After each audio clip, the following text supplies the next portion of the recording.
না ওই বলা যায়, কারণ এটা নিয়ে প্রচুর ফোন আসবে। বুক ফেয়ারে সো কার সাথে দেখো ওনার অনেক ভিডিও ছবি তোমরা অনেক হয়তো দেখেছো, আমিও প্রচুর দেখেছি, বাট সামনাসামনি কখনো দেখা হয়নি। খুব ভালো লাগলো দেখে। সো কবিগুরু রবীন্দ্রনাথের কথা মানে হয়তো সামনাসামনি করে দেখতে পারিনি, বাট ওনাকে দেখে একটা সেরকম ভাইবস আসে। কাকু কেমন আছো? ভালো আছি, তুমি ভালো আছো তো? একদম ভালো আছি। তোমরা সবাই ভালো তো? একদম।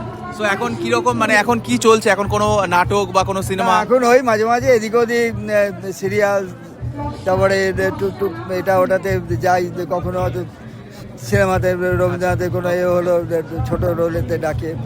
সো কেউ যদি কন্ট্যাক্ট করতে চায় তোমাকে কোনো কিরকম ভাবে কন্ট্যাক্ট করা যেতে পারে? আমার ফোন নাম্বার নেই, নাম্বারটা একটু বলে দাও। না ওই বলা যায়, কারণ এটা নিয়ে প্রচুর ফোন আসবে তো। হ্যাঁ, তাহলে নাম্বারটা আমি আমার কাছে রেখে দেবো, যদি জেনুইন কেউ থাকে, কেউ সত্যি করতে চায়, আমি তাহলে তোমার সাথে কন্ট্যাক্ট। হ্যাঁ, ঠিক কারণ আছে, আজকাল অনেক রকমের একদম ঠিক আছে। তাহলে আমার কাছে নাম্বার থাকলো, তোমরা যদি জেনুইনলি মানে কন্ট্যাক্ট করতে চাও কোনো অভিনয়ের জন্য বা কোনো প্রমোশনের জন্য, তাহলে আঙ্কেলের সাথে যোগাযোগ করো, আমি তোমাদের সাথে কন্ট্যাক্ট করে দেবো। মাঝখানে অনেক লোক যাচ্ছে। তো থ্যাংক ইউ সো মাচ, ভালো থেকো সবাই, ঠিক আছে? একদম, তোমাকে দেখে খুব ভালো লাগলো।